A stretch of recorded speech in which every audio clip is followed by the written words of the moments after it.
first open mic, our first feature is Neval. Neval is an MFA candidate in fiction at SFSU. She has lived the first half of her life as a Kurd in Turkey, and the second half of it as an immigrant in the United States. She has a stubborn preoccupation with what makes a place home and what constitutes an identity. She's overwhelmed with all that heavy stuff.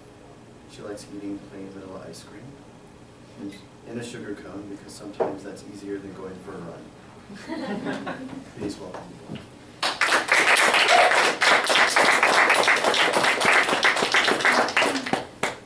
Hi. Thank you for giving me the chance. And before I start, I have to say, you guys has anybody seen the Darjeeling Limited? I feel a bit like the little brother there because he's a writer.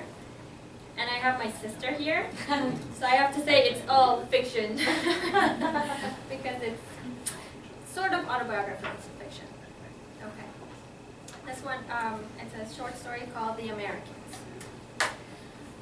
When I was a teenager, I vowed not to ever cook sarma. Rolling grape leaves is labor intensive, and it wasn't my idea of fun to sit in the kitchen next to my mother as we diligently wrapped each leaf around a spicy mix of ground beef, rice, and herbs. Remember, my mother used to instruct, herbs give any food the flavor they have, so be generous with the mint. She cared about the food the way some people cared about their health, or the way they looked, or who precisely could cut and style their hair. The mundane details of food that had sort of an urgent priority in life were petty concerns for me. Food was fuel. But she insisted that our traditional recipes were one of the most important components of our culture.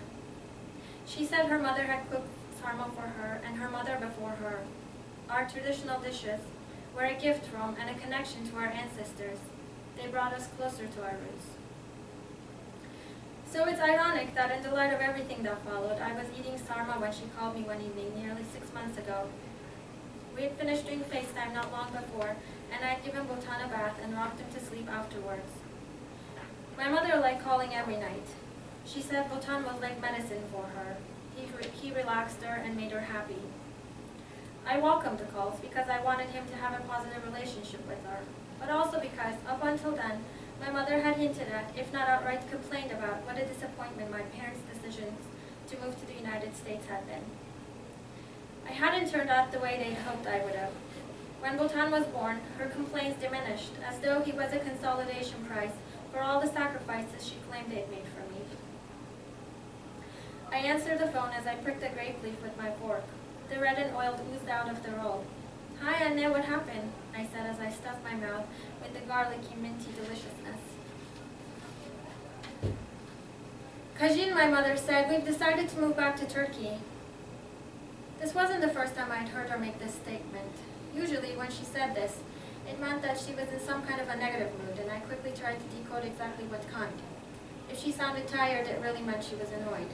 If she sounded like she just swallowed an unknown green, which turned out to be bitter and disgusting, then she was angry.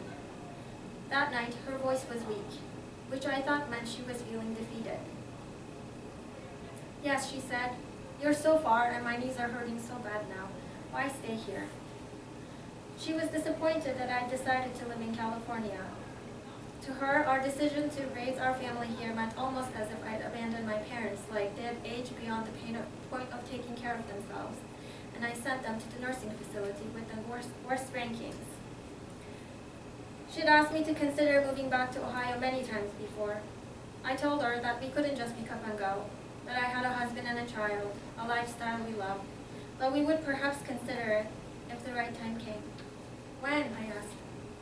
"Well, we put the trailer up for sale and there's a bid, hopefully by Thanksgiving." "Oh, Mom," I said, "that's great." Thanksgiving was 5 months away. "It will be good for you," I continued. "We've always wanted to move back." I tried to sound encouraging with my forced smile, but I felt an awful warmth concentrate between my brows and steadily radiate to my outer edges.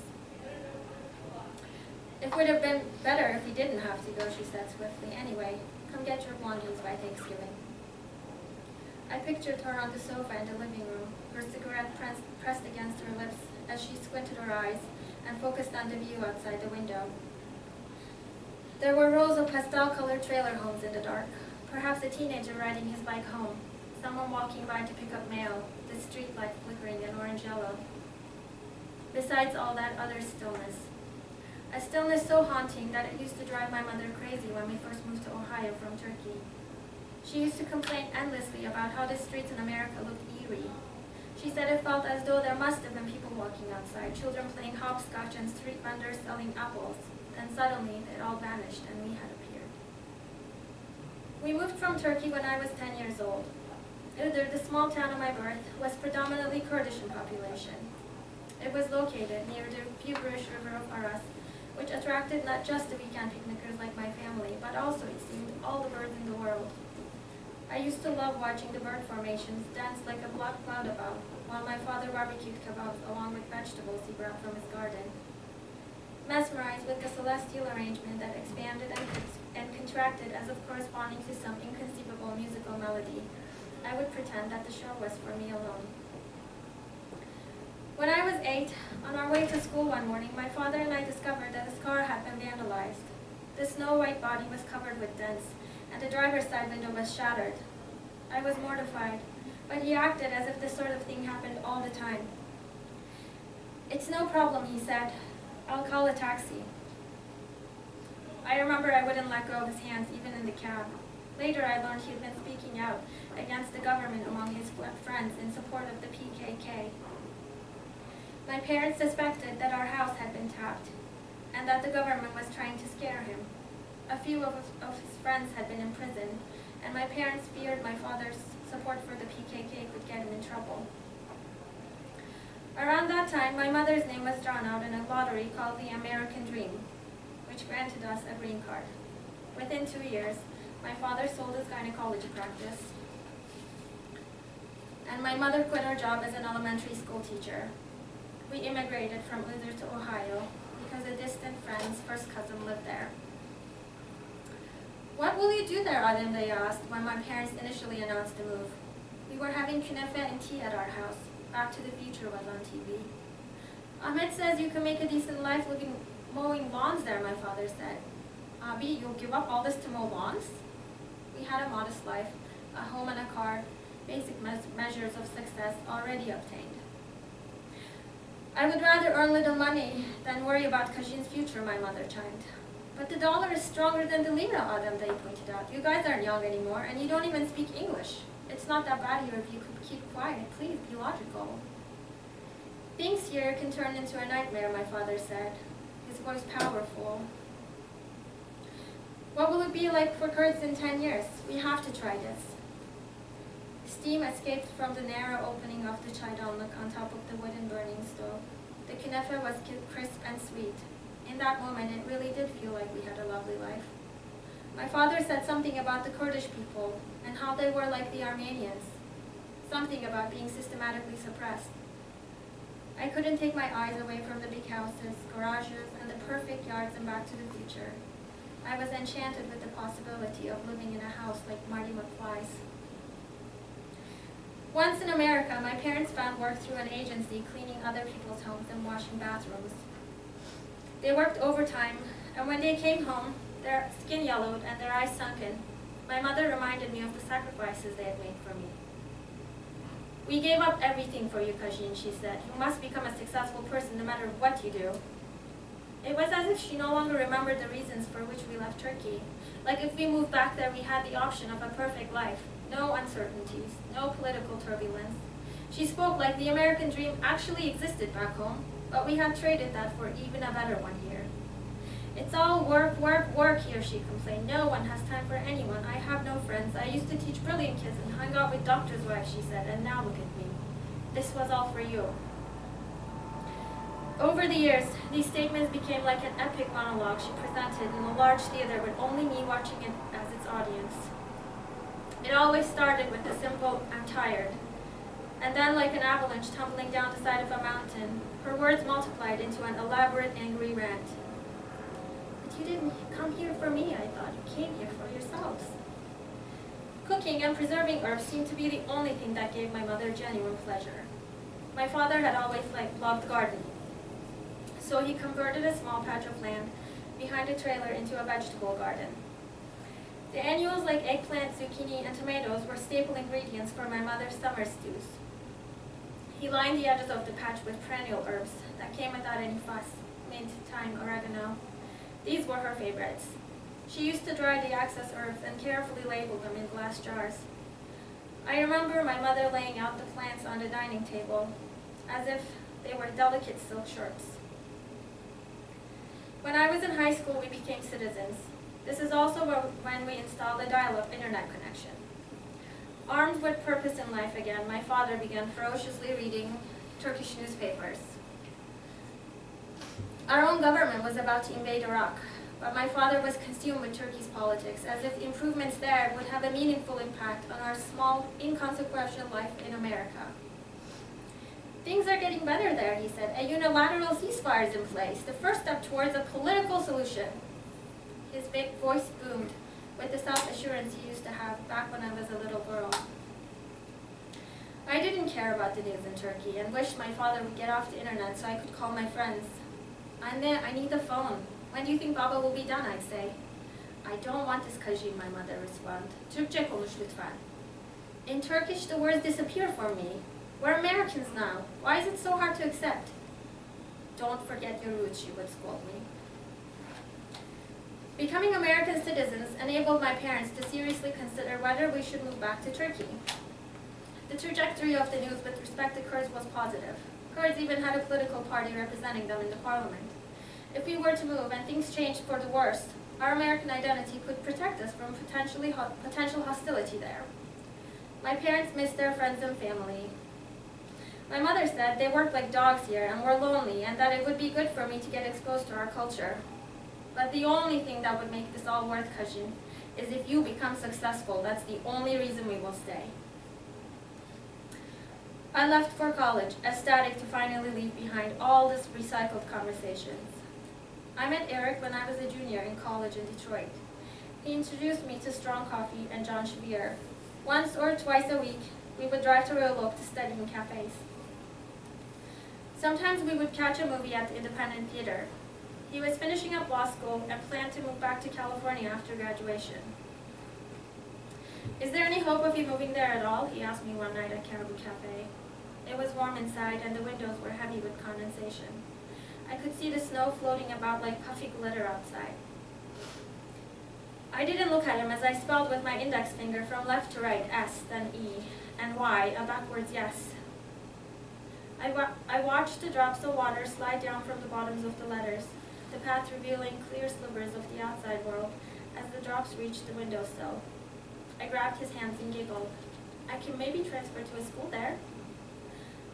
I brought you here so you could move forward, not backward, my mother said, when I announced that I'd be getting married. Her eyes widened with that shuddering conviction she had when she was sure of my mistakes. None of our sacrifice mattered. She had expected I'd find a worthy purpose in life, like becoming a human rights lawyer or a doctor for the poor. Instead, I declared myself an artist. In California, I explored the fresh produce at farmers markets, took up trail running, and began painting. I managed to open a small exhibit where my running buddies and some of Eric's co-workers bought a couple paintings out of obligation. Then I lost my motivation to paint, so I tried pottery. When that didn't work out, I took up on quilting. On our conversations, my mother criticized me.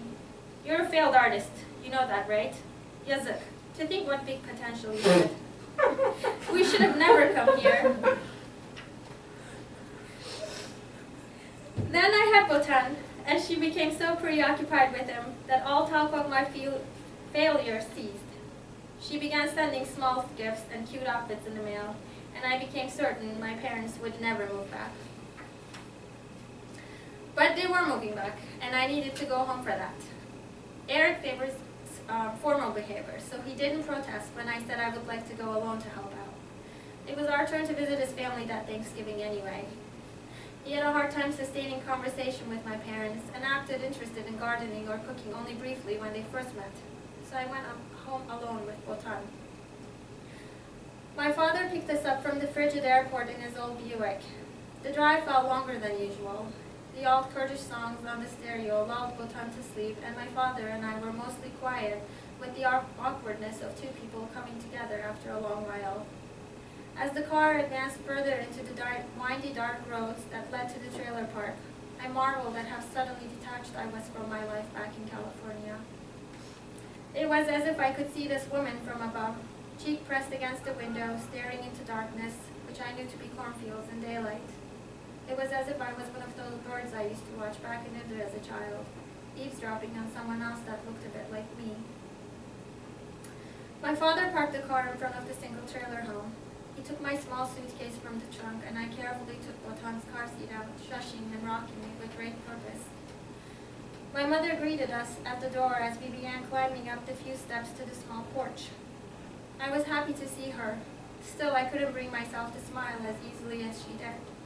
I felt betrayed. Here she was, leaving her only child. The house was warm, and the smell of lentil soup and chicken with rice that I'd grown accustomed to in my childhood announced that I belonged there. Jane, my mother said when she saw Botan, who was now awake. I took him out of the car seat and presented him to her like a lottery she had won.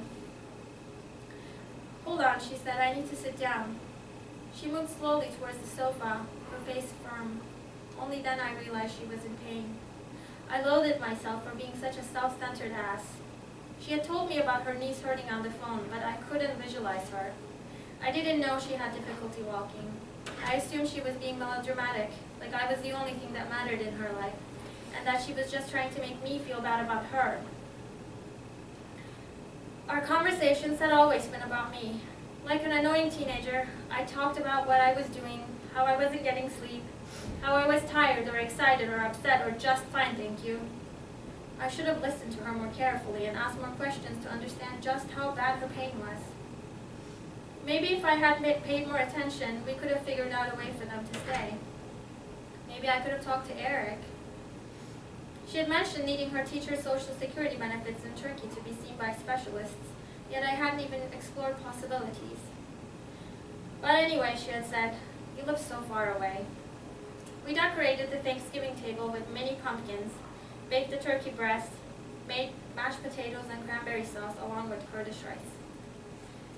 Do you remember the first time we went to a restaurant here? My mother asked as we began eating. We ordered pasta from the menu, and what we got wasn't cake. Yes, I giggled. Do you remember how I hid in the bathroom during the parade on my first Halloween? Vaguely. What was wrong? My father asked with a smile. His small teeth emerged from between his lips like a shy child's. I refused to dress up in the penguin costume this girl Elizabeth gave me. By the time I realized I had to dress up in it, I decided I'd rather hide. The evening was so pleasant that I almost forgot this was our last Thanksgiving together. At some point, Botan started playing with the mini pumpkins on the floor. We watched him trying to stand on his own. He would insist on doing this alone, and complain if anyone tried to support him.